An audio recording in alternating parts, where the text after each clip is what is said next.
하나님의 종들 곧 그를 경외하는 너희들아, 작은 자나 큰 자나 다 우리 하나님께 찬송하라. 할렐루야. 주 우리 하나님 곧 전능하신 이가 통치하시도다. 우리가 즐거워하고 크게 기뻐하며 그에게 영광 돌리세. 아멘. 참 좋으신 하나님 감사합니다. 오늘도 거룩한 주님의 날 허락하셔서 이 자리에 나와서 하나님께 예배드릴 수 있게 하신 은혜 감사드립니다. 지금 저희들이 이 시간 영과 진리로 삼위 하나님을 높여드리는 시간이 되기를 소원합니다.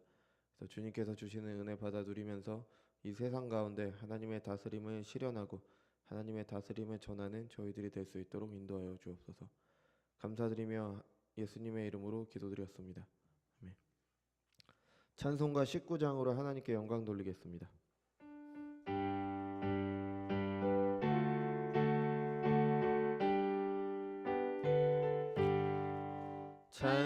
찬송하는 소리 있어 사랑 기뻐하도다.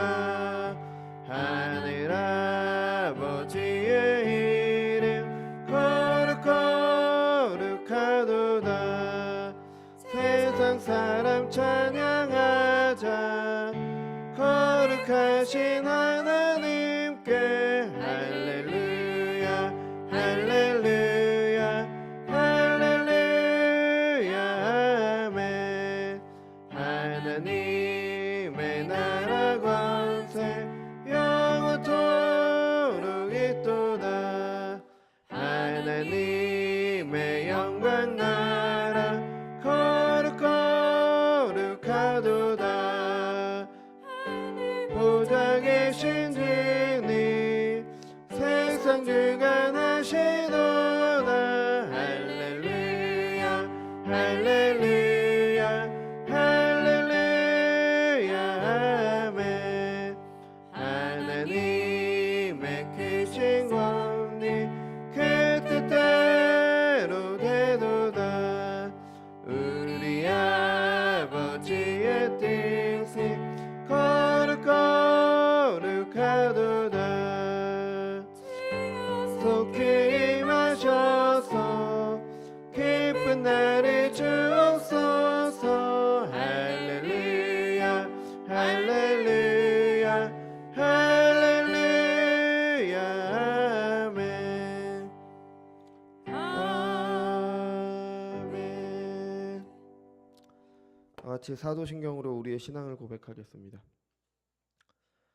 전능하사 천지를 만드신 하나님 아버지를 내가 믿사오며 그 외아들 우리 주 예수 그리스도를 내가 믿사오니 이는 성령으로 잉태하사 동정녀 마리아에게 나시고 본디오 빌라도에게 고난을 받으사 십자가에 못 박혀 죽으시고 장사한 지 사흘 만에 죽은 자 가운데서 다시 살아나시며 하늘에 오르사 전능하신 하나님 우편에 앉아 계시다가 저리로서 산 자와 죽은 자를 심판하러 오시리라.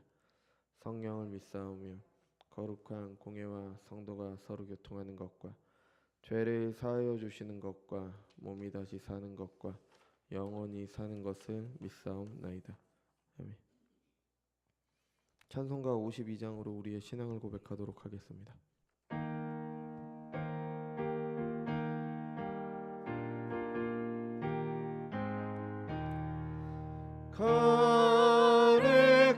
거룩하신 나의 하나님 나의 주님 천하보다 귀한 생명 값도 없이 베푸시니 주님 위해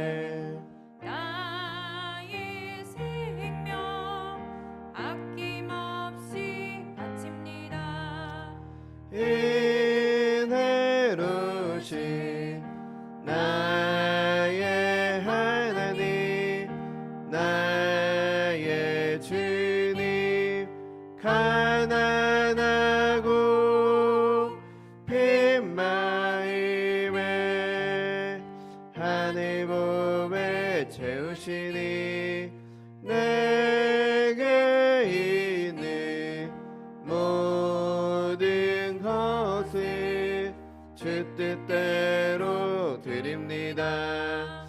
참이 인도하신 나의 하나님 나의 주님 바치는 것 너무 적어 부족한 손 내밀어도 복 주시고 힘드시니 이 생명도 드립니다. 전능하신 나의 하나님 나의 주님 주님 주신 귀한 생명 우리에게 맡기시니 온 마음과 힘을 다해 주님 위해 일합니다. 아멘. 하나님이 우리에게 주신 율법으로 죄를 고백하는 시간 갖도록 하겠습니다. 나는 너를 애굽 땅 종되었던 집에서 인도하여 낸 내 하나님 여호와니라. 너는 나 외에는 다른 신들을 내게 두지 말라. 너를 위하여 새긴 우상을 만들지 말고 또 위로 하늘에 있는 것이나 아래로 땅에 있는 것이나 땅 아래 물속에 있는 것에 어떤 형상도 만들지 말며 그것들에게 절하지 말며 그것들을 섬기지 말라. 나 내 하나님 여호와는 질투하는 하나님인즉 나를 미워하는 자의 죄를 갚되 아버지로부터 아들에게로 3, 4대까지 이르게 하거니와 나를 사랑하고 내 계명을 지키는 자에게는 1000대까지 은혜를 베푸느니라. 너는 내 하나님 여호와의 이름을 망령되게 부르지 말라. 여호와는 그의 이름을 망령되게 부르는 자를 죄 없다 하지 아니하리라. 안식일을 기억하여 거룩하게 지키라. 엿새 동안은 힘써 내 모든 일을 행할 것이나 일곱째 날은 내 하나님 여호와의 안식일인즉 너나 내 아들이나 내 딸이나 내 남종이나 내 여종이나 내 가축이나 내 문 안에 머무는 객이라도 아무 일도 하지 말라. 이는 엿새 동안에 나 여호와가 하늘과 땅과 바다와 그 가운데 모든 것을 만들고 일곱째 날에 쉬었음이라. 그러므로 나 여호와가 안식일을 복되게 하여 그날을 거룩하게 하였느니라. 내 부모를 공경하라. 그리하면 내 하나님 여호와가 내게 준 땅에서 내 생명이 길리라. 살인하지 말라. 간음하지 말라. 도둑질하지 말라. 내 이웃에 대하여 거짓 증거하지 말라. 내 이웃의 집을 탐내지 말라. 내 이웃의 아내나 그의 남종이나 그의 여종이나 그의 소나 그의 낙이나 무릇 내 이웃의 소유를 탐내지 말라. 이 시간 고백한 우리의 죄를 용서해 주실 것을 간구하는 시간 갖도록 하겠습니다.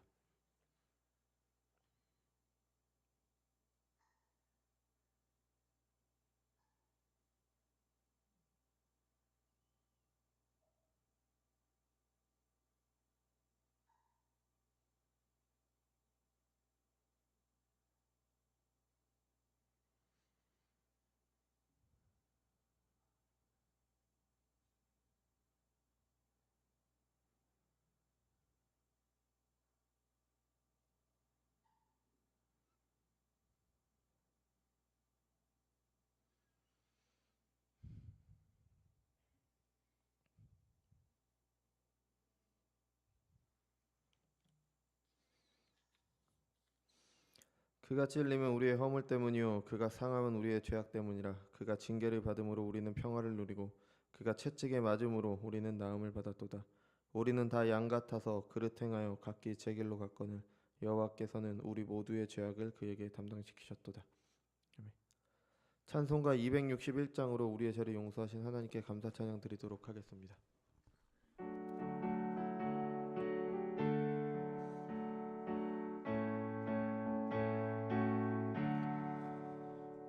이 세상의 모든 죄를 밝히시는 주의 보혈 성자 예수 그 귀한 피 찬송하고 찬송하세. 주님 앞을 멀리 떠나 길을 잃고 헤맬 때에 나에게 길을 따라오사 친히 구원하셨도다. 흰 눈보다도 흰 눈보다도 주의 흘리신 보혈로 희게 씻어주옵소서. 가시관이 쓰셨으니 피로 얼굴 물드셨고 십자가의 모든 고통 나를 위해 당하셨네. 말로 형용할 수 없니 그리스도의 구속하심 그 은혜와 크신 사랑 찬송하고 찬송하세. 흰 눈보다도 흰 눈보다도 주의 흘리신 보혈로 희게 씻어주옵소서. 아버지를 멀리 떠나 바른 길을 저버리고 여러 가지 죄악으로 주홍같이 되었으니 물같은 것 가지고니 씻을 수가 아주 없네. 주여 귀한 보의 피로 날 정결케 하옵소서. 흰 눈보다도 흰 눈보다도 주의 흘리신 보혈로 희게 씻어주옵소서.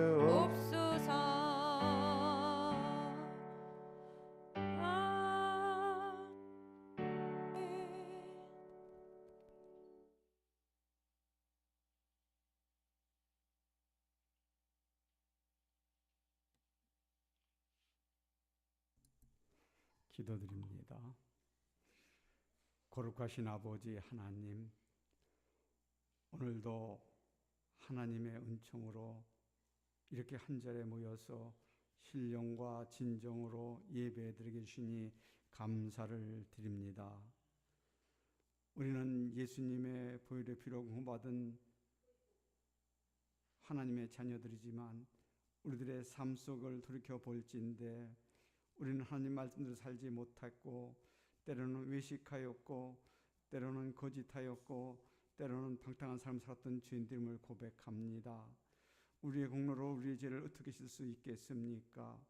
예수님의 보혈의 공로로 말미암아 흰 눈처럼 씻어지는 죄들 삶되게 인도하여 주옵소서. 예수님의 보혈의 피로 구원받은 사랑하는 성도들, 이제 하나님의 자녀가 됐습니다. 영적으로 아브라함의 후손들이 됐습니다. 우리들이 이제 하나님 말씀대로 사는 죄들 되게 주옵소서. 하나님을 경외하며 하나님의 말씀을 청정하며 그대로 행하는 죄들 됨으로 말미암아 우리에게 주신 복을 받아 누리는 죄들 되게 주시옵시고 우리가 복동이가 되어서 이 땅에 죽어가는 영혼들에게 구원의 복을 전하는 죄들 삶 되게 인도하여 주옵소서. 하나님 사랑하는 성도들 가정을 지켜 주시옵소서. 5월달은 가정의 달입니다. 하나님이 사랑하는 가정, 하나님이 복주는 가정, 하나님이 함께하는 가정들 되게 인도하여 주옵소서. 다툼이나 미움이 떠나게 해주시고 화평과 사랑이 넘쳐난 저들 삶 되게 주옵소서. 저들 가정에 외식이 떠나게 해주시고 저들 가정에 거짓이 떠나게 해주시고 오직 진리와 말씀과 성결함이 넘쳐나는 가정들 되게 인도하여 주옵소서. 자녀는 부모를 주 안에서 효도하게 해주시고 부모는 자녀를 주 안에서 양육하게 해주시고 부부간에는 서로 사랑하며 섬기는 부부들 되게 하시며 또한 형제간은 주 안에 서로 사랑하는 형제들 되게 주옵소서. 또한 저분들의 일터에도 함께 해주셔서 일하는 분들이나 사장이나 한 마음으로 이제 죽게 하듯 하는 섬김의 삶을 사는 저들 됨으로 말미암아 저들이 가정에서나 삶의 터전에서 예수님의 향기를 드러나게 해주시고 그리스도인의 삶을 삶으로 말미암아 많은 사람들이 우리 삶을 통하여서 예수님을 발견하고 예수님을 찾는 저들 삶 되게 인도하여 주옵소서. 오 아버지 하나님 간절히 빌고 오나옵기는 이제 이 나라 코로나로 인하여서 많은 백성들이 온전히 예배를 드리지 못하고 있습니다. 영상으로 예배드리거나 혹은 예배를 드리지 못하는 심령도 많사오니 같은 은혜와 복 내려 주옵소서. 이 나라 이 민족이 함께 하셔서 정말 우상 숭배하지 않게 해주시고 타락한 문화 속에 살지 않게 주옵소서. 정말 하나님 안에서 사랑하며 섬기는 민족 되고 하나님만 섬기는 민족 됨으로 말미암아 하나님께 영광드리는 민족으로 인도하여 주옵소서. 오 아버지 하나님 간절히 빌고 오나옵기는 몸된 교회를 땅에 주심을 감사합니다. 하나님의 뜻이 있어서 세워주었사오니 하나님의 뜻을 이루는 교회가 되게 해주시고 이곳에 오는 모든 성도들이 이 뜻에 합당하게 쓰임받는 종들의 삶이 되게 주옵소서. 서로 사랑하고 섬기게 해주시고 예수님 마음으로 서로 품고 섬김으로 말미암아 주의 사랑이 넘쳐나는 교회가 되게 도와여 주옵소서. 이 지역사회에 구원할 사람들이 많습니다. 우리들이 정말 삶 속에서 열심히 전도함으로 말미암아 구원의 복음이 널리 퍼지게 도와여 주옵소서. 그래서 하나님의 뜻이 이 땅에 이루어지는 하나님의 나라가 건설되는 복이 임하게 인도하여 주옵소서. 우리 어린이로부터 어른에게까지 한마음 한뜻으로 하나님만 섬기고 사랑하여서 이 지역을 보호시키는 구원의 방주가 되게 인도하여 주옵소서. 귀한 목사님 세우셨습니다. 하나님 말씀을 증거할 때 놀라운 역사가 있게 해주시고 그 말씀을 통하여 우리가 깨달음과 변화가 있게 해주시며 결단의 시간 되게 해주시옵소서. 인간의 힘으로 등으로 할 수 없사오니 성령님이 함께 하셔서 이런 역사가 일어나게 도와여 주옵소서. 모든 말씀 우리를 권해 주시는 예수님 이름 받들어 간절히 기도드리옵나이다. 아멘.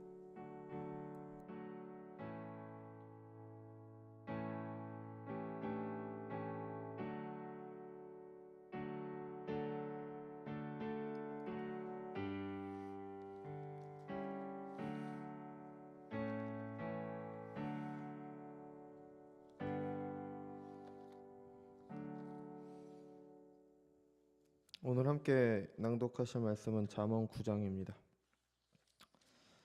잠언 9장은 우리가 수요일 날도 같이 했듯이 잠언서를 읽는 그런 해석학적 원리라고 할 수 있는 1장부터 9장의 마지막이고요.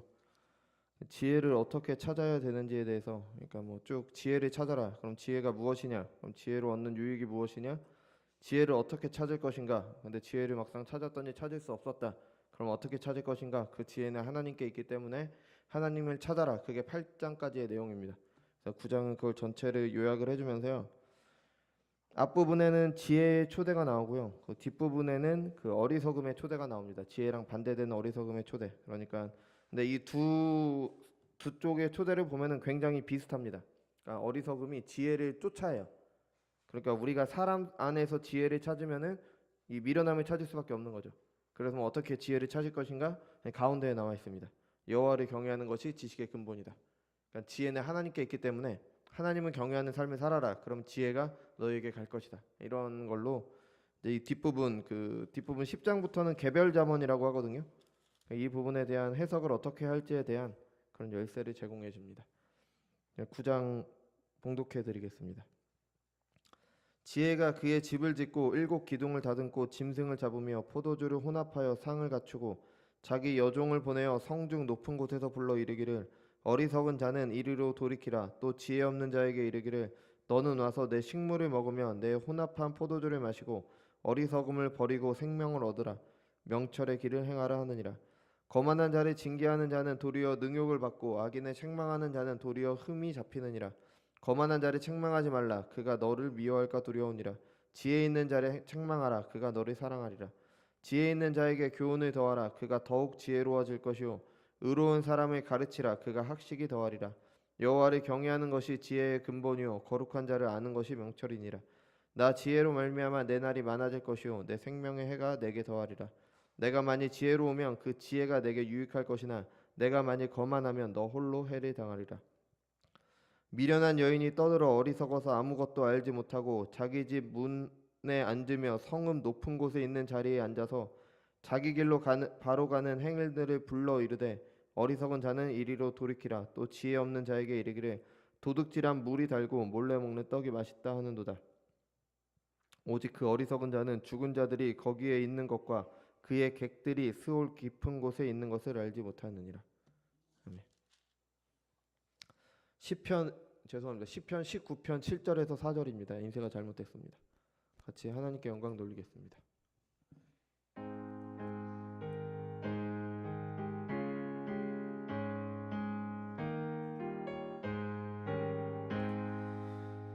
주의 율법 완전하여 날 소성케 하고 그의 증거 확실하여 지혜롭게 하네. 주의 교훈 정직하여 만 기쁘게 하고 그의 계명 순결하여 내 눈을 밝히네. 주를 경외하는 도는 정하고 정하다. 정금보다 더 귀하며 꿀보다 달도다. 주의 종의 말씀으로 징계를 받으며 종의 일을 지킴으로 상이 크니이다. 내 속에 숨은 허물을 깨닫게 하소서. 주의 종이 고범죄를 짓지 못하도록 내 말과 마음의 묵상 주 여호와 앞에 연락되기 원합니다. 내 반석 주님께. 오늘 함께 나누실 말씀은 말라기 2장 10절부터 15절입니다.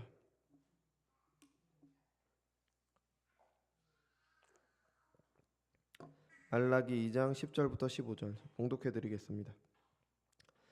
우리는 한 아버지를 가지지 아니하였느냐? 한 하나님께서 지으신 바가 아니냐? 어찌하여 우리 각 사람이 자기 형제에게 거짓을 행하며 우리 조상들의 언약을 욕되게 하느냐? 유다는 거짓을 행하였고 이스라엘과 예루살렘 중에서는 가증한 일이 행하였으며 유다는 여호와께서 사랑하시는 그 성결을 욕되게 하여 이방 신의 딸과 결혼하였으니 이 일을 행하는 사람에게 속한 자는 깨는 자나 응답하는 자는 물론이요 만군의 여호와께 제사 드리는 자도 여호와께서 야곱의 장막 가운데서 끊어버리시리라.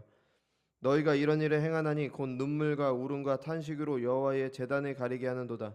그러므로 여호와께서 다시는 너희의 봉헌물을 돌아보지도 아니하시며 그것을 너희 손에서 기꺼이 받지도 아니하시거늘 너희가 이르기를 어찌 됨이니까 하는도다.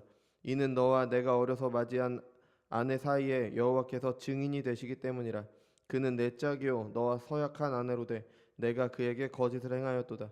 그에게는 영이 충만하였으나 오직 하나를 만들지 아니하셨느냐? 어찌하여 하나만 만드셨느냐? 이는 경건한 자손을 얻고자 하심이라. 그러므로 내 심령을 삼가 지켜 어려서 맞이한 아내에게 거짓을 행하지 말지니라. 아멘. 잠시 기도하겠습니다. 주님 감사드립니다. 이 시간 주님의 말씀 듣는 시간입니다. 우리 가운데 계신 성령께서 함께 하셔서 듣는 말씀 가운데 하나님의 음성을 듣는 저희들이 될 수 있도록 인도하여 주옵소서. 부족한 자를 통해 전해지는 하나님의 말씀을 하나님의 말씀으로 알고 받아들여 그 말씀 앞에 나를 굴복시키고 그 말씀에 순종하는 저희들이 될 수 있도록 인도하여 주옵소서. 감사드리며 사랑이 많으신 예수님의 이름으로 기도드렸습니다. 아멘. 지난주에는 하나님께서 사람과 언약을 맺으시는 것에 대해서 살펴봤습니다. 아브라함 언약, 시내산 언약을 살펴봤죠. 그러니까 아주 거창한 언약식이 있었습니다. 근데 이런 언약식이 있는 이유는 하나님을 위한 것이 아닙니다. 하나님께서 그것을 원하셨고 바라셨고 그걸 행해서 하나님께 더 좋은 것이 생기기 때문에 그 언약식을 하는 게 아니라 하나님과 언약을 맺은 사람을 위해서입니다. 그러니까 하나님의 말씀은 영원하십니다. 그러니까 온 세상을 창조하신 그 말씀으로 언약을 맺으시니까 말씀으로 그냥 맺으시면 그냥 끝입니다. 근데 그 말씀 자체로 맺으시면은 그게 확실한 언약, 반드시 이루시는 언약이 됩니다. 근데 거창한 언약식이 있는 이유는요, 그 언약을 맺는 사람을 위한 거예요. 하나님은 변함이 없으시지만 그 언약을 맺는 사람은 금방 잊어버리기 때문에, 그래서 언약식을 통해서 이를 기억하도록 하신 거죠. 그래서 아브라함과는 횃불 언약을 맺으셨습니다. 기억하시죠? 창세기 15장에 짐승들이 반으로 갈라놓고 펼쳐놨습니다.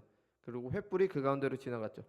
아브라함 시대의 사람들이 언약을 맺는 방식이에요. 이게 원래 그냥 그 시대의 언약을 맺는 방식인데 그 언약의 무거움, 중요함을 말하는 겁니다. 그러니까 언약을 맺은 사람이 언약을 어기면 그 쪼개진 짐승처럼 쪼개질 거다. 그런 표시로 그 짐승을 반으로 갈라놓고 그 사이를 지나가게 했습니다. 언약의 당사자들이요. 그만큼 중요한 언약이라는 거죠. 그러니까 무슨 계약 같은 거나 그런 걸 할 때 그만큼 중요하다는 겁니다. 이런 사람 사이에 맺는 언약과 비교할 수 없는 언약이 하나님과 맺은 언약입니다. 물론 하나님과 맺은 언약이 훨씬 더 무겁습니다. 그렇지만 아브라함이 이해할 수 있는 계시로, 그러니까 그 당시 시대에 있었던 그 언약의 중요함을 나타내는 그 계시로 하나님께서 아브라함에게 언약을 가르치신 겁니다. 게다가 그 쪼개진 짐승 사이를 지난 거는 아브라함이 지나가지 않았습니다. 횃불이 지나갔죠. 횃불은 여호와의 임재를 상징을 합니다. 그래서 하나님께서 지나가신 겁니다. 하나님께서 그 언약을 보증하신 거죠. 내가 반드시 지키겠다. 그 언약이 얼마나 무거운지, 얼마나 중요한 것인지 우리가 알게 되는 부분입니다. 시내산 언약에서는 먼저 언약을 맺기 위해서 이제 하나님과 만나야 되잖아요. 그러니까 하나님과 만나기 위해 3일 동안 백성들에게 자신을 성결하게 하라고 하셨습니다. 몸을 깨끗이 씻고 그런다고 사람이 성결해지지 않습니다. 근데 그만큼 하나님께 나아갈 때는 준비하며 나가야 된다. 그거를 가르치신 거죠. 그리고 나서 산에 오를 때 우레가 있었고 번개가 있었고 빽빽한 구름이 그 산 가운데 가득했습니다. 나팔 소리가 아무도 불지 않았는데 나팔 소리가 매우 크게 들렸죠. 백성들은 이런 현상 앞에서 두려워 떨었습니다. 이거는 이스라엘에게 하나님께서 그의 영광을 나타내신 겁니다. 너희가 언약을 맺는 그 하나님이라는 이 신이 이런 신이다. 이렇게 너희가 감히 이렇게 할 수 없는 신이다. 이걸 우리에게 보여주신 거죠. 이스라엘의 하나님으로 그들을 애국 가운데 불러내셨지만 이스라엘이 함부로 할 수 없는 신이시기 때문에, 전지전능하신 영광 가운데 계신 신이시기 때문에 함부로 할 수 없는 그런 분임을 나타내십니다. 그런 분과 맺은 언약이 가벼울 수 없겠죠. 여호와께서 모세에게 이르시되 내가 빽빽한 구름 가운데서 내게 임함은 내가 너와 말하는 것을 백성들이 듣게 하며 또한 너를 영영히 믿게 하려 함이니라. 그러니까 모세와 맺은 언약을 잊지 않고 모세가 전하는 걸 잘 듣도록 하기 위해 하나님의 영광을 이스라엘 중에 나타내신 거죠. 하나님이 이런 분이시니까. 그리고 나서 피의 언약을 맺습니다. 제물을 드리는 짐승의 피를 양동이에 받아서 반은 제단에 뿌리고 반은 언약을 맺는 백성에게 뿌립니다. 언약서를 가져와서 모세가 낭독하고 백성들은 그것을 다 준행하겠다고 외칩니다. 그때 그 피를 뿌리는 거죠. 여호와께서 이 모든 말씀에 대하여 너희와 세우신 언약의 피니라. 언약을 피를 뿌리면서 하는 말입니다. 피를 통해서 언약이 맺어졌습니다. 그죠? 그러니까 이런 언약식을 통해 이스라엘은 하나님과 맺은 언약의 무게와 중요함을 기억하고 그 언약에 충실해야 했습니다. 그걸 위해서 언약식을 하시는 거예요. 그리고 이 언약은 마지막 6월절 식사 자리에서 이 잔은 내 피로 맺는 새 언약이라고 말씀하신 주님의 언약으로 이어집니다. 비교할 수 없는 보배로운 피, 창조주께서 피조물을 사랑하셔서 친히 그들의 죄를 대신하시기 위해 흘리신 피로 맺어진 게 새 언약입니다. 그 피가 창조주의 피입니다. 짐승의 피도 그렇게 무거웠는데 창조주께서 직접 그의 백성들을 위해 흘리신 피의 무게가 얼마나 대단한지 알게 되면은 감히 언약을 소홀히 할 수 없게 됩니다. 언약에 성실하고자 하게 되는 거죠. 그죠? 사랑하기 때문이기도 하고 경외하기 때문이기도 합니다. 이런 언약의 무거움을 살펴본 이유는요, 하나님께서는 혼인도 언약으로 보시기 때문입니다. 오늘은 이에 대해서 조금 더 자세히 살피고요. 이것을 삶 가운데 적용하기 위해서 무엇을 하는지 이제 살펴보도록 하겠습니다. 우리가 읽어본 그 말라기 본문처럼요, 하나님께서는 부부 사이를 언약 관계로 봅니다. 뭐 14절에 보면은 나와 있죠. 내 짝이요 너와 서약한 아내를 여호와께서 그들의 증인 되시고 너와 서약한 아내이다. 그러니까 부부 사이를 언약 관계로 보시는 거예요. 그것도 하나님 앞에 있는 언약 관계로 보시는 겁니다. 근데 부모와 자녀의 관계는 혈연 관계죠. 그러니까 양쪽이 어떻게 선택을 할 수 있는 게 아니에요. 그냥 아이가 태어나면 뭔가 합의를 거쳐서 관계가 맺어지는 게 아니라 그냥 아무런 조건 없이 관계가 형성이 되는 겁니다. 그러니까 선택이 아니라 그냥 나면서 자동으로 형성이 되는 거죠. 근데 부부 관계는 다릅니다. 한 남자와 한 여자가 부부가 되겠다고 합의해서 형성된 관계죠. 서약을 한 게 그게 부부 관계입니다. 선택하고 합의를 해서 부부가 되는 거죠. 그래서 부모와 자녀는 어떠한 경우에도 깨지지가 않아요. 뭐 아주 특이한 경우가 아니라면은 법이나 뭐 사회 관계에서는 깨질 수 있겠죠. 뭐 그냥 자녀로 여기지 않겠다 뭐 그런 식으로 할 수는 있을지언정 실제로는 그 혈연 관계가 깨지진 않습니다. 그러니까 문제가 있어서 그 관계를 인정하지 않을 수 있을 수는 있어도 뭐 깨지진 않겠죠. 혈연이기 때문에. 그런데 부부 관계는 합의에 의한 것이라요. 그 부부 중에 한쪽이나 아니면 양쪽이 원하면은 깨질 수도 있습니다. 합의에 의한 거니까. 형제, 자매, 남매 사이도 혈연이죠. 죄송한데 에어컨 좀 틀어도 될까요? 좀 더운 것 같아서 창문 좀 열려 있는데 닫아주시고 에어컨 틀어주시면 좋을 것 같아요. 그 형제나 자매나 남매 사이도 혈연입니다. 그러니까 끊을래야 끊을 수가 없는 거예요. 근데 부부 사이는 아니죠. 부부 사이는 합의에 의한 것이기 때문에 이제 상황에 따라서 이제 깨지기도 하는 겁니다. 그래서 우리 조상들은 부모와 자녀의 관계를 천륜이라고 했고요. 부부 사이를 일륜이라고 했어요. 그러니까 부모와 자녀는 하늘이 맺어준 거고 부부 사이는 사람이 맺어준 겁니다. 뭐 이렇게 설명을 한 거죠. 그래서 혼인은 언약이기 때문에 언약을 맺는 사람들이 언약에 충실할 것을 요청을 합니다. 언약을 맺었으면은 언약에 충실하지 않으면은 깨질 수도 있는 거예요. 우리 계약이나 뭐 약속도 그렇잖아요. 그죠? 예레미야 31장 32절에서는 내가 그들의 남편이 되었어도 그들이 내 언약을 깨뜨렸습니다. 이렇게 하나님께서 말씀을 하셨습니다. 이스라엘을 책망하시는 거죠. 내가 이스라엘의 남편이 되었는데도 그들이 나와 맺은 언약을 깨뜨렸다. 이처럼 언약은 조건에 따라 깨질 수도 있습니다. 그런데 혼인이 이런 언약 관계가 된 것은요, 본래 부부에 대한 하나님의 뜻은 아닙니다. 우리가 계속 살펴봤듯이 부부에 대한 완전한 계시는 아담과 하와의 가정을 통해 계시가 됐잖아요. 하나님께서는 아담의 갈비뼈로 하와를 만드셨어요. 그러니까 아담과 하와는요, 그 이후에 어떤 사람 사이에서도 살펴볼 수 없는 그런 사이인 거예요. 부모와 자녀나 뭐 형제나 자매가 혈연 관계잖아요. 근데 어쨌든 남이에요. 혈연 관계라고 하더라도. 근데 아담과 하와는 그보다 가깝습니다. 그냥 내 몸으로 만들어진 거예요. 그러니까 아담에게 하와는 그냥 내 몸인 겁니다. 나예요, 나. 그러니까 가장 가까운 게 부부 사이였던 거예요. 아담과 하와의 관계였던 겁니다. 그러니까 여자를 남자의 갈비뼈로 만드셨다는 것이 이 둘의 관계를 확정을 지은 거죠. 그러니까 이 관계를 돌이키려면 어떻게 해야 돼요? 하와가 다시 아담의 갈비뼈로 돌아가야 됩니다. 그러니까 이런 일이 있을 수가 없잖아요. 그러니까 둘은 절대로 돌이킬 수 없는 완전히 한 몸이 된 것이며 그게 아담과 하와의 관계이고 이를 통해 하나님께서 부부에 대한 하나님의 뜻을 계시하셨습니다. 영원히 한 몸이 되는 것. 그게 부부에 대한 하나님의 뜻이죠.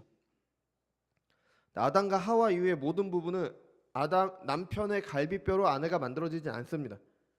서로 다른 환경에서 자란 성인 남녀가 만나서 결혼을 하는 거죠. 만약에 사람들이 타락하지 않았다면, 이 만약이라는 거 원래 있어서는 안 되지만 그래도 생각해 보기 위해서 만약에 타락하지 않았다면 이런 결혼을 통해서도 남자와 여자가 완전히 한 몸을 이루는 그런 부부 관계가 성립이 됐을 겁니다. 이루어졌을 거예요. 그게 하나님의 실제의 뜻이고 하나님의 뜻을 이루어가는 게 타락하지 않은 본래 사람들의 그런 해야 될 일이기 때문이죠. 그런데 실제 타락의 결과 우리가 눈으로 보고 전해 듣고 직접 경험해 본 부부는 우리 부부 관계는 참된 한 몸 관계가 아닙니다. 한 몸이 될 수가 없어요. 우리는 될 수가 없다는 거 알잖아요. 어느 목사님께서는 이렇게 말씀하셨어요. 남편은 아내가 자신의 갈비뼈로 만들어지지 않은 것처럼 행동하고 아내는 자신이 남편의 갈비뼈로 만들어지지 않은 것처럼 존재한다. 그러니까 참된 한 몸을 이루지 못한다는 거죠. 그죠? 하나님께서 원하시는 사랑과 순종의 관계, 아내를 내 몸처럼 사랑하고 남편에게 순종하는 그런 관계를 이루지 못합니다. 그러니까 이런 현실 때문에 하나님께서는 혼인을 언약으로 만드신 거예요. 원래는 남녀가 한 몸이라면 언약이 필요 없습니다. 한 몸 사이에 언약이 필요 없잖아요. 근데 타락 때문에 한 몸이 되지 못하니까 문제가 생기니까 그래서 언약으로 부부 사이를 묶어두신 겁니다. 하나님의 뜻이 문제가 아니죠. 사람이 문제인 거예요. 타락하지 않았다면 참된 한 몸이 됐을 겁니다. 근데 그렇게 하지 못하니까 혼인을 언약으로 세우신 거예요. 앞서 봤듯이 근데 언약은 깨질 수도 있죠. 근데 실제로 우리가 깨지는 것을 직접 우리 주변에서 그런 일들이 있기도 하고요. 성경에도 이혼을 말합니다. 신명기에는 이혼 증서를 써주라고 했다는 게 그게 그들의 죄 때문에 그랬다고 하더라도 어쨌든 이혼이란 게 있었다는 거고요. 예수님께서도 음행한 이유가 아니면 이혼하면 안 된다고 말씀하셨잖아요. 그러니까 반대로 말하면 음행을 했으면 이혼을 해도 괜찮다. 그런 얘기가 되는 거잖아요. 그죠? 그러니까 언약은 음행이라는 거는 혼인 언약은 서로에 대한 헌신을 맺은 언약이잖아요. 그죠? 음행은 그 언약을 깨버리는 행동이에요.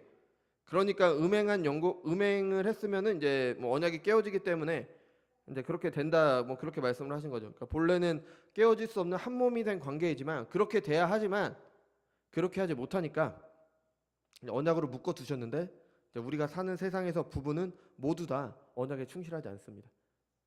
남편은 아내를 사랑하지 않으면서 순종을 요구합니다. 아내는 남편에게 순종하지 않으면서 사랑에 따른 희생을 요구합니다. 먼저 하라는 거죠. 우리 많이 하잖아요. 그죠?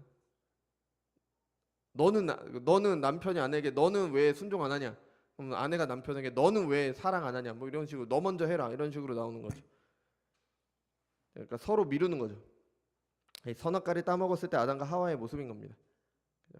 서로가 서로를 지배하려고 하는 그런 관계가 된 거죠. 우리가 기억해야 될 것은요. 신자의 가정, 신자의 결혼에는 하나님께서 직접 개입하십니다. 직접 하시는 거예요. 하나님께 영광 돌리는 예배 중에 하나님 앞에 부부가 되겠다고 서약을 하는 거예요. 하나님께서 증인이 되신다고 나왔잖아요. 그 서약은 부부에 대한 하나님의 뜻을 따르겠다는 언약에 포함이 된 겁니다. 단순히 내가 이 사람과 결혼해서 잘 살겠다가 아니라 그 혼인 언약 안에 포함된 하나님께서 정하신 그 혼인 언약 안에 포함된 것에 내가 성실하겠습니다라고 그렇게 언약을 맺는 겁니다. 하나님의 이름으로 서약을 하는 거죠. 그러니까 남편은 아내를 그리스도께서 교회를 사랑하시듯 자기 몸을 내어주시듯 사랑하신 것처럼 남편은 아내를 사랑하겠다. 아내는 남편에게 사라가 아브라함을 주라고 부른 것처럼 교회가 그리스도께 순종하는 것처럼 그렇게 순종하겠다. 이런 다짐이 이런 서약을 그렇게 하게 된 거죠. 그러니까 혼인을 깬다는 게 얼마나 심각한 일인지 알고 신자들은 신중해야 되는 겁니다. 우리가 지난주에 살펴봤듯이 하나님께서는 그의 백성과 맺으신 언약을 혼인으로 표현을 하셨어요. 아브라함과 맺으신 언약, 횃불 언약이었죠. 시내산 언약, 그리스도의 피로 맺으신 새 언약과 같은 무게로 혼인 언약을 말씀하신 겁니다. 그러니까 원칙적으로 신자들에게 이혼이란 있을 수가 없는 거예요. 그만큼 언약이 무겁기 때문에. 아담과 하와처럼 한 몸이 되겠다는 언약이기 때문에. 그러니까 신자의 혼인은 깨져서는 안 됩니다. 혼인할 때 신자는 이미 이 의미를 분명히 하며 이 언약에 충실할 것을 혼인 서약으로 하게 되는 거죠. 물론 예외는 있습니다. 타락함으로 말미암아 여러 가지 예외적인 상황이 있어요. 말씀드린 것처럼 음행이 안 되는 이유처럼 혼인을 통해 이루고자 하시는 하나님의 뜻을 이룰 수 없을 때는 이혼을 허용하시기도 합니다. 예를 들어서 한쪽이 다른 한쪽에게 폭행을 당해서 생명의 위협을 느낀다. 그런데도 끝까지 살아야 된다. 이런 건 아니죠. 그죠? 그렇지만 일반적인 경우에는 혼인 언약에 무게를 두고 그 언약에 충실해야 됩니다. 이런 가르침은 요즘 세상의 생각과는 아주 반대죠. 그러니까 개인의 자유와 행복을 최고의 가치로 여기는 세상의 생각은 이와 반대입니다. 진짜 자유가 무엇인지, 진짜 행복이 무엇인지 모르는 어리석음에서 나오는 잘못된 생각입니다. 그러니까 우리는 그들을 비난하기 전에 그냥 긍휼히 여겨야 됩니다. 모르는 거예요. 세상은 점점 결혼도 나의 행복을 위한 것이라고 말합니다. 그러니까 내 행복을 위해 결혼할 수도 있고 안 할 수도 있는 거죠. 결혼해서 행복하지 않으면 얼마든지 이혼할 수 있습니다. 하나님 앞에서 맺었다는 그 언약의 무게를 모르니까 그냥 내키는 대로 하면 됩니다. 물론 한 남자와 한 여자가 사랑함으로 결혼을 하게 됩니다. 그런데 사람인지라 그 사랑이 영원할 수는 없습니다. 변하잖아요. 그렇지 않은 분들도 계시겠죠. 근데 그런 분들도 수시로 이렇게 감정이 바뀌실 거예요. 감정이니까. 대부분의 경우에 결혼할 때 감정이 끝까지 이어지진 않습니다. 그럼 사랑이 식었다. 설렘이 사라졌다. 그럼 어떻게 해야 될까요? 세상은 뭐라고 말합니까? 자신의 행복을 최고의 가치로 여기는 세상은 부부관계를 끊으라고 합니다. 사랑하지도 않는데 무슨 부부관계냐? 그거 행복하지 않을 거다. 결혼의 가장 중요한 요소를 둘 사이의 사랑이라고 생각하는 사람들도 마찬가지일 거예요. 그래서 요즘에는 조론이라는 것도 있잖아요, 그죠? 오랫동안 결혼 생활하면서 힘들었으니까 이제 나이 들면서 아이들이 다 커서 시집장가 가면 이제 따로따로 살겠다, 자기 행복 찾겠다, 뭐 이런 생각이죠. 그런데 성경은 무엇이라고 할 거예요? 성경에 말하는 가장 중요한 요소는요, 사랑이 아니라 언약입니다. 물론 사랑도 중요합니다. 사랑하니까 처음에 결혼을 했겠죠. 당연히 그 사랑이 중요합니다. 하지만 사랑은 감정입니다. 수시로 바뀌어요. 우리 인류 최초의 그런 사랑의 그런 감정의 결혼을 맡기면 수시로 헤어지고 만나고 합니다. 우리 인류 최초의 부부는 사랑이 없이 결혼했어요. 아담과 하와를 보세요. 뭐 물론 그게 너무 극단적인 예가 될 수도 있겠지만 하나님께서는 성숙한 두 남녀가 만나서 사랑에 빠져서 결혼하도록 하시지 않으셨어요. 그냥 하나님의 섭리 아래 그들이 만나기도 전에 부부로 정하셨습니다. 아담의 갈비뼈로 하와를 만드시고 결혼을 하게 하신 거죠. 사랑이 있느니 없느니 그런 말을 하기도 전에 하나님의 섭리 가운데 부부가 된 겁니다. 그렇지만 아담이 하와를 사랑할 때는 이 세상 그 누가 어떤 남편이 아내를 사랑한 것보다 사랑했습니다. 이는 내 뼈 중에 뼈요 살 중에 살이라. 나와 똑같다라는 거예요. 내 몸이라는 겁니다. 나처럼 사랑한 거예요.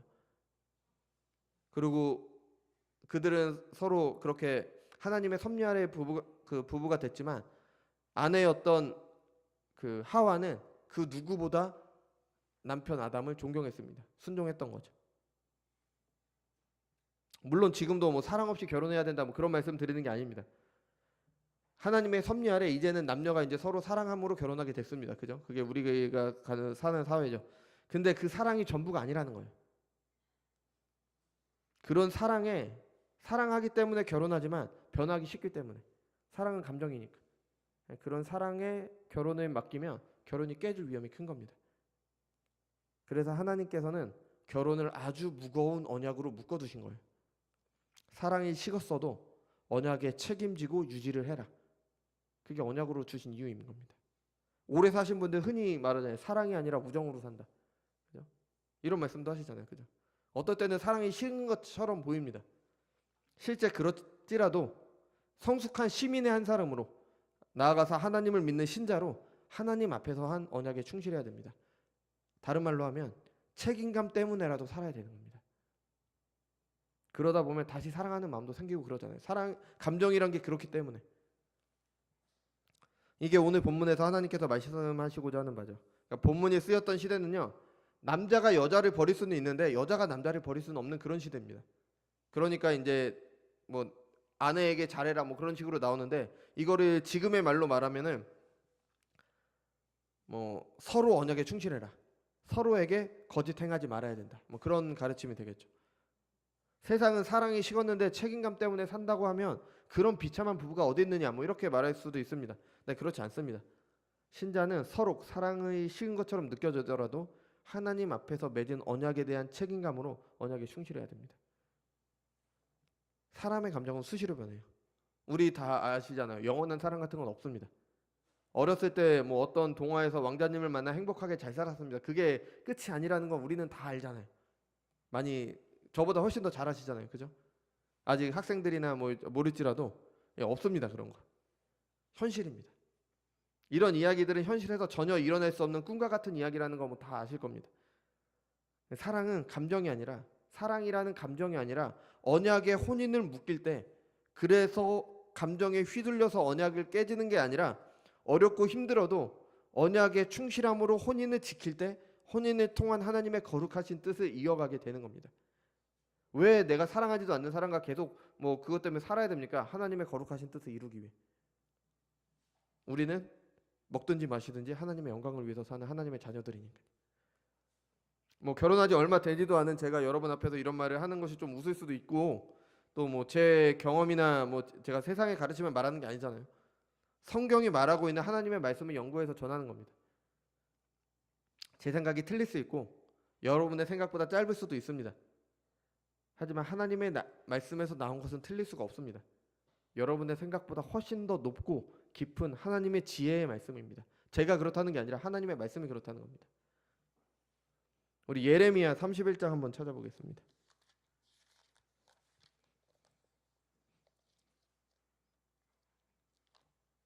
예레미야 31장 31절에서 32절입니다.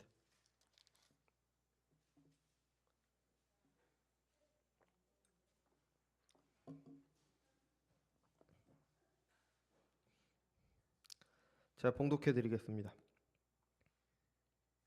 여호와의 말씀이니라. 보라, 날이 이르리니 내가 이스라엘 집과 유다의 집에 새 언약을 맺으리라. 이 언약은 내가 그들의 조상들의 손을 잡고 애굽 땅에서 인도하여 내던 날에 맺은 것과 같지 아니할 것은 내가 그들의 남편이 되었어도 그들이 내 언약을 깨뜨렸음이라. 여호와의 말씀이니라. 하나님께서 얼마나 언약에 충실하신지를 말해줍니다. 아브라함과 언약을 맺으실 때 친히 쪼개진 진등 사이로 지나심으로 언약의 확실성을 보증을 하셨잖아요. 그러니까 그거에 대한 말씀입니다. 그 언약식 그대로 그의 백성과 맺으신 언약에 충실하셨습니다. 하나님께서는 혼인으로 하나님과의 백성과의 관계를 설명하셨죠. 하나님께서는 그들의 남편이 되셨는데도 이스라엘은 언약을 깨뜨렸습니다. 하나님께서는 그 언약에 충실하셨어요. 애굽에서 그들을 불러내셨고 가나안 땅으로 인도하셨고 아브라함에게 약속하신 모든 것을 다 이루셨습니다. 그럼에도 이스라엘은 그 언약을 저버렸습니다. 그럼에도 불구하고 하나님께서는 끝까지 언약을 이끌고 가시는 거예요. 얼마나 언약에 신실하신지 모릅니다. 선지자 호세아의 글이 이거를 잘 말해주죠. 하나님께서는 호세아 선지자에게 음란한 여인 고멜과 결혼하라고 했어요. 결혼해서 이제 아이도 낳았습니다. 근데 고멜이 자꾸 다른 남자를 찾아가는 거예요. 다른 남자를 찾아가면은 율법에 따라 어떻게 됩니까? 돌로 쳐 죽여야 됩니다. 하지만 하나님께서는 호세아에게 그 여인을 데려와서 다시 부부관계가 되라. 그렇게 혼인관계를 계속 이어가실 것을 말씀하셨습니다. 뭐 그런 죄들이 괜찮다라고 말씀하신 게 아닙니다. 이거는 행위 계시예요. 음란한 여인 고멜처럼 이스라엘은 끊임없이 남편된 하나님을 떠났습니다. 그걸 나타내는 겁니다. 그럼에도 불구하고 하나님께서는 이스라엘을 호세아 선지자처럼 계속 데려왔던 거예요. 그렇지만 하나님께서는 관계를 끊으신 게 아니라 언약을 깨트리신 것이 아니라 언약을 이어가기 위해 그들에게 계속 은혜와 자비를 베푸신 겁니다. 그리고 아브라함에게 보이신 것처럼 친히 언약의 보증이 되셨습니다. 사람으로 오셔서 그의 피로 새 언약을 맺으셨습니다. 율법을 돌판에 새기는 게 아니라 그들의 마음에 새김으로 그들이 언약을 지킬 수 있도록 언약 안에 머물 수 있도록 해주셨습니다. 하나님께서는 그의 백성과 혼인 언약에 얼마나 충실하신지를 그렇게 보여주는 거잖아요. 하나님께서는 혼인 언약에 충실하셨습니다. 말만 하신 게 아니라 실제 그 언약을 굳게 하셨습니다. 그렇다면 그의 백성들은 당연히 충실해야 되는 거죠. 하나님과 맺은 언약에 충실해야 됩니다. 그리고 하나님 앞에서 한 언약에 혼인 언약에 충실한 것이 하나님과의 언약에 충실한 것에 포함이 되는 거예요. 우리가 살아가는 거 뭐 가정생활하고 그런 게 하나님의 말씀과 동떨어진 게 아니라 하나님의 언약 안에 다 들어가 있는 겁니다. 그래서 그 모든 것을 하나님께 영광 돌리는 삶을 살아야 되는 겁니다. 언약에 충실한 하나님의 백성에게 가장 어울리지 않는 일 중 하나가 혼인에 충실하지 않은 겁니다. 하나님께서는 이것을 아브라함 가정에게 가르치셨습니다. 아브라함에게만 가르치셨다는 것이 아니라 아브라함과 그의 후손들, 나아가서 예수님을 믿는 영적 아브라함 가정이 되는 모든 신자들에게 가르치셨습니다. 계시로 가르치셨죠. 배우지 않은 노아 가정 사람들, 제가 노아 가정, 아브라함 가정이라고 하면 이제 무슨 말씀인지 아시겠죠? 노아 가정은 일반 은혜 안에 생존의 은혜를 입은 사람들이고 아브라함 가정은 그 가운데서 그 구원문의 은혜를 입은 사람들입니다. 노아 가정 사람들은 이것을 알지 못합니다. 결혼의 의미를 알지 못하고 어떤 가정을 이루어야 되는지 알지 못합니다. 사람은 하나님의 뜻을 행할 때 영원한 생명을 누리게 됩니다. 죄로 타락한 노아 가정은 이런 일을 할 수가 없습니다. 하나님의 뜻을 알지 못하기 때문에. 물론 안다고 다 행하는 것은 아닙니다. 안다면 그것이 마음의 동의가 되고 의지를 가지고 행해줘야 되겠죠. 그게 믿는 거죠. 그렇지만 그 모든 것의 시작이 아는 겁니다. 뭐 알지도 못하는데 그것에 동의를 하고 행할 수는 없잖아요. 그죠? 그래서 하나님의 계시를 바르게 아는 것이 바로 시작인 겁니다. 알지 못하여 행할 수 없어 영원한 생명 대신 자신들이 만든 죄로 가득한 세상 속에서 하찮은 그들의 지혜로 그들이 생각해낸 행복을 추구한다면서 죄에 죄를 더하는 것, 그게 죄인들의 비참함입니다. 그게 이전에 우리의 모습들이었고요. 어쩌면 우리가 지금도 그렇게 살아갈 수도 있는 겁니다. 하나님께서는 노아 언약 안에 생존하도록 하셨습니다. 여전히 살아갈 수 있도록 하셨어요. 근데 그 생명을 하나님을 섬기는 데 사용한 게 아니라 죄에 죄를 더해 하루하루 사망을 삭스로 받기 위해 죄를 열심히 짓는 것이 바로 노아 가정의 비참함입니다. 이 가운데 은혜를 입은 아브라함 가정에는 참된 가정의 회복이 되는 거예요. 가정이 무엇인지 알리는 은혜와 그대로 행하도록 하시는 은혜를 통해 가정이 회복이 됩니다. 그럼 그렇게 회복된 아브라함 가정은 그 은혜와 복을 열방에 전해야 되는 거죠. 그게 하나님께서 아브라함의 가정을 세우신 이유입니다. 아브라함의 후손으로 복의 근원이 되는 것 중 하나가 바로 하나님의 뜻대로 가정을 이루는 거예요. 우리가 뭐 하나님의 영광을 나타낸다, 하나님의 나라를 이루는다, 그것 중 하나가 하나님의 뜻대로 가정을 이루는 겁니다. 뭐 거창한 일 하는 게 아니라 우리의 삶 가운데서 하나님의 말씀대로 사는 거예요. 그래서 이런 가정을 이룸으로 하나님의 거룩하신 뜻을 이루게 되겠죠. 노아 가정 사람들에게 가정의 언약임을 알리게 되는 겁니다. 우리가 직접 그런 가정을 이룸으로. 본래 한 사람이지만, 부부는 한 사람이지만 타락으로 그렇게 되지 못하게 된 사람들을 이제 혼인을 언약으로 정하신 것을 이제 알려야 되는 거죠. 그래서 사랑이라는 감정에 기대거나 자기 행복에 따라 뭐 부부가 결정되거나 갈라서는 게 아니라 언약으로 맺어진 것임을 알고 그 언약에 충실해야 한다는 것을 알려야 되는 겁니다. 물론 말씀드린 대로 예외는 있죠. 근데 예외는 예외적인 겁니다. 뭐 그 나름대로의 섭리가 그 가운데 있을 겁니다. 물론 그런 예외를 비난하기 위한 계시가 아닙니다. 각자의 상황에서, 지금 내 상황에서, 이 말씀을 들은 내 상황에서 어떻게 해야 될지, 최선을 다해 뭘 통해서 하나님께 영광 돌려야 될지를 위한 그런 계시인 겁니다. 부부관계는 언약관계입니다. 하지만 아이가 태어나면 변하게 되죠. 부부만 놓으면 여전히 언약으로 묶여 있어요. 근데 아이를 통해서 혈연관계를 맺게 됩니다.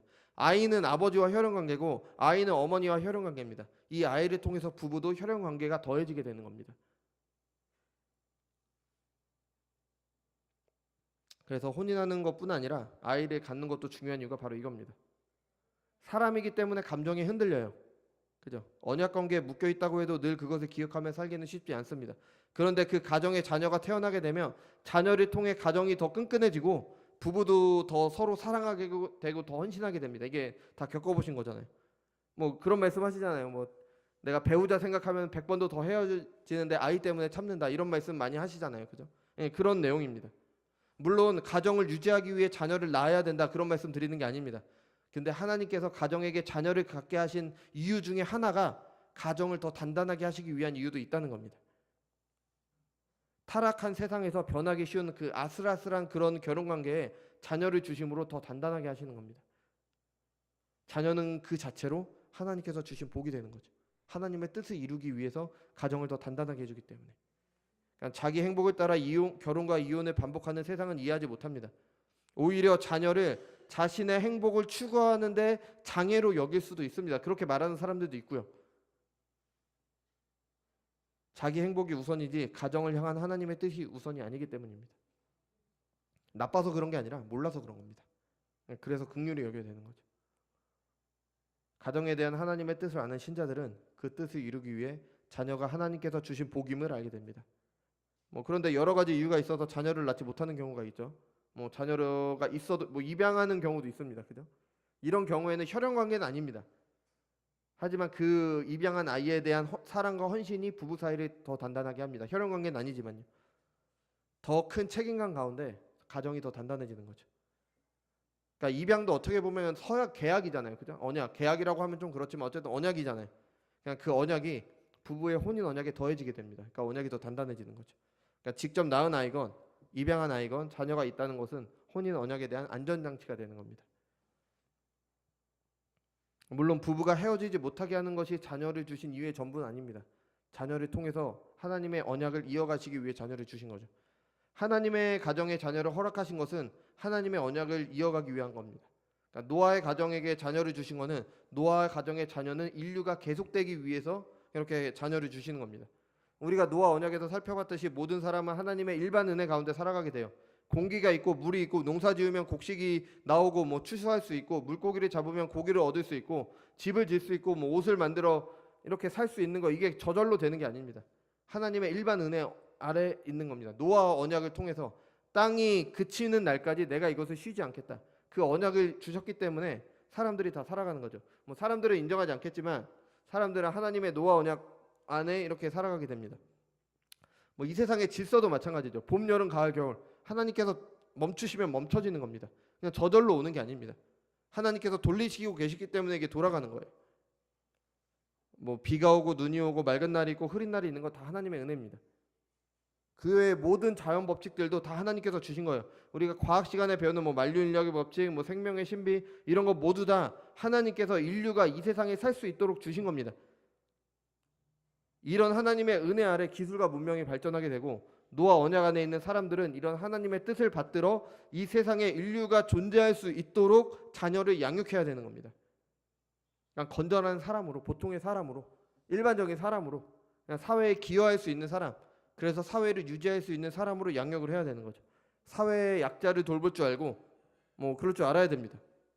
정의와 공평을 추구하는 그런 사람이 돼야 되겠죠. 이거는 신자나 불신자 모두 마찬가지죠. 최소한 사람답게 살아야 되는 겁니다. 뭐 이렇게 말하면 요즘 사람들이 이렇게 말합니다. 사람다운 게 뭐냐 그럼? 사람다운 게 뭐냐? 그거 다 사람들이 정한 거 아니냐? 그런 거 신경 쓰기보다 그냥 내 행복 위해 살면 되는 거 아니냐? 그러면서 그저 잘 먹고 잘 살기를 바랄 겁니다. 뭐 제가 뭐 경제나 그런 걸 잘 몰라서 이렇게 말씀드릴 수는 없겠지만 요즘 사람들 젊은 친구 뭐 저보다 더 어린 친구들이 영끌이라 그러죠. 영혼까지 끌어 모아서 주식을 한다고 하잖아요. 그죠?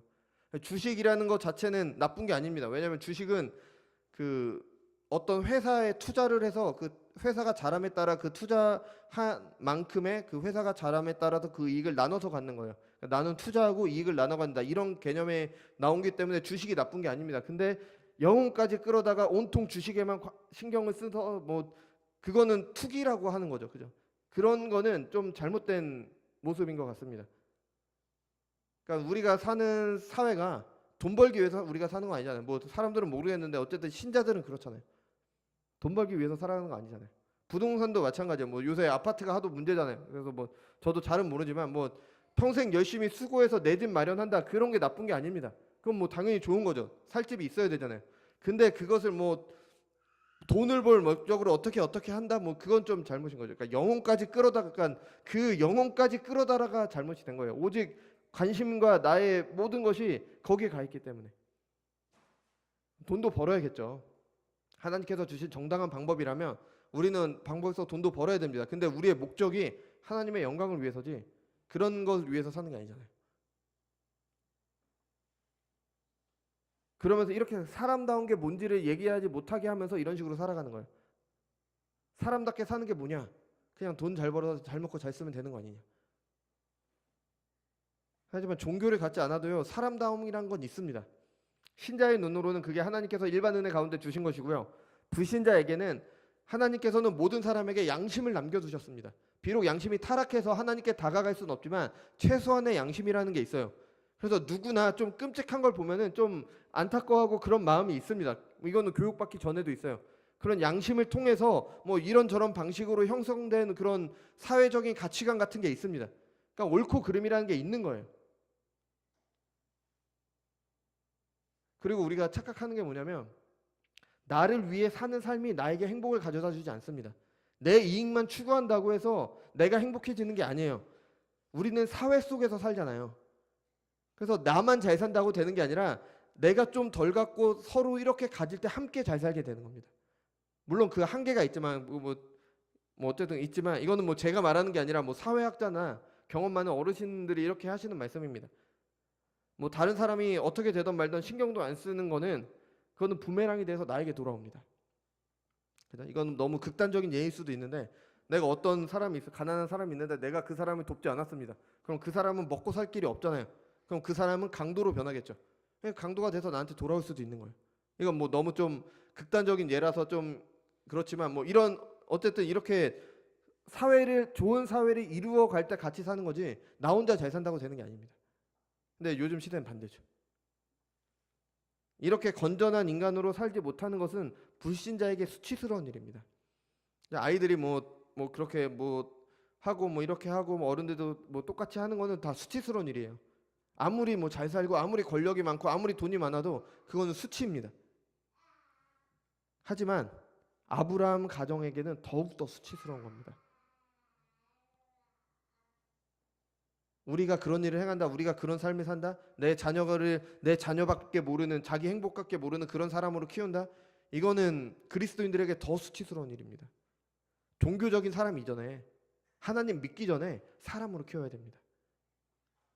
성경이 이걸 분명하게 말하고 있어요.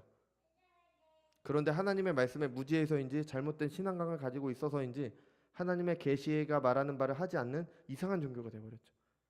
신앙을 위해서 건전한 시민으로서의 삶을 무시해도 되는 것처럼, 뭐 여러분이 그렇다는 게 아니라 그렇게 행동하는 사람들이 있습니다. 그러면서 예수 믿는다고 하죠. 그렇죠? 얼마 전에 또 절에 불을 지른 그런 분들이 계시대요. 뭐 그런 일을 한다고 하나님 나라가 오는 것도 아니고 뭐 하나님께서 말씀하신 것도 아닙니다. 잘못된 신념에서 나오는 거죠.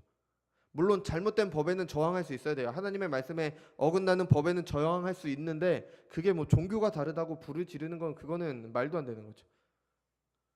그러니까 아브라함의 가정은 자녀를 건전한 시민으로 양육할 뿐 아니라 하나님의 언약 안에 있는 복의 기관으로 양육을 해야 되는 거예요. 그러니까 그 전에 사회에서 건전한 역할을 할 수 있는 한 사람이 시민으로 양육을 해야 되는 거예요. 그리고 복의 기관은 뭐냐? 예수님을 믿는다는 것과 믿음으로 산다는 것을 통해서 하나님의 나라가 어떠한 것인지를 보여주셔서 하나님의 복을 세상에 전하는 복의 기관으로서의 역할을 하도록 아이를 양육해야 되는 겁니다. 근데 우리나라 종교는 얼마나 잘못됐는지 내가 복 받아야 되잖아요. 내가 복을 받아야지. 내가 복 받는 게 전부잖아요. 하나님께 열심히 예배드려서 내가 복 받고 하나님께 열심히 몰아서 내가 복 받고 자녀의 복, 재물의 복, 땅의 복 내가 다 받아서 나만 잘 먹고 잘 살면 된다. 이게 우리의 생각이잖아요. 내가 잘 먹고 잘 살게 되는 거 좋습니다. 그렇다면 나는 그걸 통해서 세상의 복을 전해야 되는 겁니다. 물론 그 복 자체도 우리가 추구해야 될 복은 아닙니다. 우리가 추구해야 될 복은 하나님의 말씀대로 사는 삶이기 때문에 그걸 세상에 전해줘야 되는 거기 때문에, 근데 우리는 우리가 받을 복만 생각을 해서는 안 된다는 겁니다. 우리에게 복을 주시는 이유는 세상에 전하도록 하기 위한 겁니다. 전하도록. 그것이 영적이든 육적이든. 나에게 재물을 많이 주셨다? 이웃 도우라고 주신 겁니다. 나에게 어떠한 재능을 주셨다? 그걸로 이웃 도우라고 주신 거예요.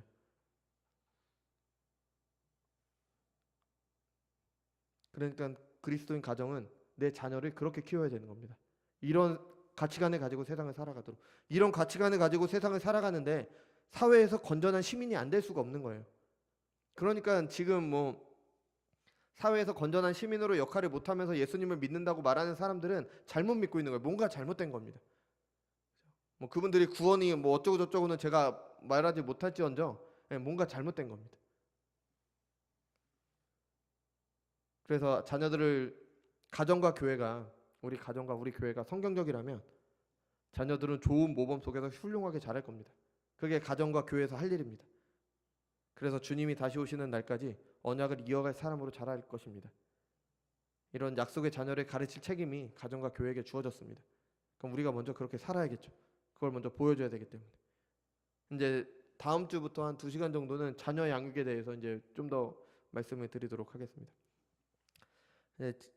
가정과 같이 이제 우리의 실제 삶과 밀접한, 뭐 가정뿐만이 아니라 뭐 우리의 실제 삶과 밀접한 주제를 다룰 때는 좀 조심스럽습니다. 뭐 들으시는 분들에 따라서 내가 잘못 삼고 있구나, 저 목사가 지금 내 욕하고 있구나, 그렇게 들으실 수도 있기 때문에 좀 조심스럽습니다. 근데 저는 뭐 말씀드리지만 누구를 이렇게 염두에 두고 설교를 작성하지 않습니다. 될 수 있으면 안 하려고 합니다. 그래서 설교할 때 누구를 생각하지 않으려고 노력을 합니다. 근데 하나님의 말씀은요, 제가 이렇게 밀접한 우리 삶에 직접적으로 맞닿아 있는 것도 얘기할 수밖에 없는 이유가 하나님의 말씀은 듣고 아는 데서 끝나지 않고 행해져야 되기 때문입니다. 그러니까 교회 안에서만 말씀 읽고 기도하는 그런 종교적인 생활을 하는 게 그게 신앙생활이 아닙니다. 우리의 삶의 모든 영역에서 하나님의 말씀이 행해져야 되기 때문에. 하나님께서는 교회뿐 아니라 모든 세상을 다스리십니다. 교회가 아니라 온 세상, 우리가 밖에 나가도 저 세상도 하나님께서 다스리시는 세상이고요. 우리가 그 가운데서 하나님의 뜻을 이루어야 되는 거예요. 그러니까 이런 삶의 원리를 배워서 실제 삶에서 실천을 해야 되겠죠. 원리는 같아도 내 삶에서 어떻게 실행하느냐는 그 모양이 다를 수도 있습니다. 각자 처한 형편에 따라서요. 하지만 그것이 하나님께 영광 돌리는 삶이고 구원의 은혜를 입은 신자들에게 하나님께서 요구하시는 것이며 하나님께서 허락하신 천국을 이 땅에서부터 누리는 겁니다. 하지만 안타깝게도 이 세상에 있는 모든 사람들은 다 잘못됐습니다. 저도 마찬가지고요. 다 잘못됐습니다. 가정을 예로 들자면 정도의 차이만 있을 뿐이지 문제가 없는 가정이 없습니다. 어떤 남편도 아내를 내 몸처럼 사랑하지 않고요. 어떤 아내도 남편에게 100% 순종하지 못합니다. 자녀들에 대한 문제도 마찬가지죠. 계시는 누구를 탓하기 위한 계시가 아닙니다. 자신의 죄를 드러내기 위한 계시예요. 다른 사람 탓하라고 한 게 아니라 나 자신을 돌아보기 위한 계시입니다. 하나님께서 주신 계시가 말하는 원리를 통해서 하나님의 통치를 내 삶에서 이루기 위한 것이지 뭐 누군가를 비난하고 누군가를 탓하기 위한 그런 게 아닙니다. 사회 경험도 적은 목사가, 사회 생활도 안 해본 목사가, 현실도 모르는 목사가 하는 말이라고 넘기실 말이 아닙니다. 목사는 사람입니다. 부족한 사람이에요. 하지만 하나님께서 하나님의 말씀을 목사에게 맡기셨습니다. 그런 목사가 부족하지만 성령의 도우심으로 성실하게 준비해서 전하는 말씀은 하나님의 말씀으로 받아야 됩니다. 이게 종교개혁자들이 얘기했던 거예요. 목사가 전하는 말씀은 하나님의 말씀으로 받아라. 우리의 생각과 뜻에 맞지 않아도요. 하나님의 말씀인 줄 알고 또 받아들이고 또 실제 행해야 됩니다. 물론 하나님의 말씀대로 하지 않는 성경에 나오지 않는 그런 거 말하는 거는 받아들일 필요가 없지만 하나님의 말씀대로 이렇게 전한다고 하면은 받아들여야 되는 겁니다. 하나님을 향한 소원이 저와 여러분에게 가득해서 하나님의 말씀에 순종하게 되기를 바랍니다. 그래서 하나님께서 영광 받으시고 우리가 받은 복을 믿지 않는 이웃에게 전해지게 되기를 바랍니다. 같이 기도하겠습니다. 주님 감사합니다. 오늘은 혼인은 언약으로 하신 이유에 대해서 같이 살펴봤습니다. 주님, 혼인에 대한 하나님의 뜻은 한 남자와 한 여자가 한 몸이 돼서 하나님의 거룩하신 뜻을 이루어가는 것이었습니다. 하지만 타락으로 인해 그게 불가능했기 때문에 언약으로 혼인관계를 맺도록 하셨습니다. 주님, 저희들이 사랑이라는 감정 때문에 이렇게 휘둘리는 것이 아니라 하나님 앞에서 맺은 언약이라는 책임감으로 우리의 가정을 이루어갈 수 있도록 인도하여 주옵소서. 우리의 그런 수고와 노력을 통해서 우리 가정 가운데 사랑과 평화가 가득하게 하시고 하나님의 거룩하신 뜻을 이루어가는 그런 가정이 될 수 있도록 인도하여 주옵소서. 그래서 이런 우리 가정의 모습을 보고 믿지 않는 사람들이 하나님을 믿는 사람들이 가정에 대한 하나님의 뜻을 이루는 것을 보고 그 가정으로 들어올 수 있는, 우리 교회로 들어올 수 있는 그런 우리가 될 수 있도록 인도하여 주옵소서. 감사드리며 사랑이 많으신 예수님의 이름으로 기도드렸습니다. 아멘. 교회 소식입니다. 매월 마지막 주에는 선교와 구제헌금을 합니다. 개인 경건에 힘쓰시기 바랍니다. 개인 경건의 시간 꼭 가지시기 바랍니다. 말씀 읽고 기도하는 시간 중요합니다. 그러니까 꼭 가지시고요. 수요일 날 하는 것도 이 개인 경건의 시간을 위해서 하는 겁니다. 그러니까 참여하셔서 참여 못하시는 경우에는 나중에 올려드리는 음성 파일이라든지 그 파일 꼭 확인하셔서 잘 참여하셔서 하시면 분명 도움이 되실 겁니다. 그 전도 용품이 다 준비됐습니다. 그 저희 교회 문 밖에 헌금 봉투 있는 데 있죠. 그 옆에 제가 그 박스로 그 마스크랑 비닐이랑 그리고 스티커까지 다 들어가 있습니다. 그러니까 원하시는 분들 가져가셔서 그 지난주에 말씀드린 대로 마스크를 이제 비닐 안에 넣으시고 스티커를 직접 붙이시면서 기도로 준비하시고 그리고 오며 가며 그냥 만나는 사람에게 그냥 이렇게 별말 하나도 안 하고 그냥 마스크 쓰세요. 그냥 이렇게만 해도 드리는 것도 아마, 그리고 비닐은 꼭 쓰레기통에 버려주세요. 이 정도 말만 해주시면은 감사하겠습니다. 아무리 준비해도 여러분들이 하지 않으시면 소용이 없는 거죠. 그리고 교회 조명 굉장히 환해졌는데요. 저희 수요일 날 쉬었잖아요. 그 쉬는 날 오셔서 봉사해 주신 분들이 계십니다. 교회가 환해졌습니다. 그러니까 교회가 어두울 땐 몰랐는데 환해지니까 확실히 교회가 환해야겠다는 그런 생각이 좀 많이 듭니다. 수고해 주신 것 감사드립니다. 그래서 교회가 점점 준비는 돼가는 것 같습니다. 전등도 하고 좀 있으면 화장실도 고칠 거고 또 음향도 좀 해놨고 이것저것 준비는 돼가고 있으니까 이제 오시기만 하면 되는데 어떻게 될지 모르겠습니다. 같이 기도하시면서 함께 수고해 주시기 바랍니다. 다 같이 일어나셔서 찬송가 206장 부르시겠습니다.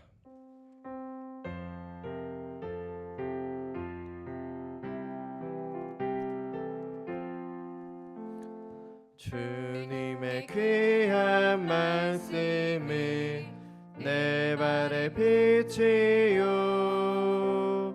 목마른 사막길에서 샘물과 같도다. 굶주린 나의 영혼을 만나로 먹이고 내 갈 길 밝게 비추니 그 말씀 귀하다. 낮에는 구름 기둥과 밤에는 불기둥 주 백성 앞에 나타나 인도해 주시네. 하늘의 깊은 지혜를 깨닫게 하시고 주 말씀 밝히 알도록 늘 도와주소서.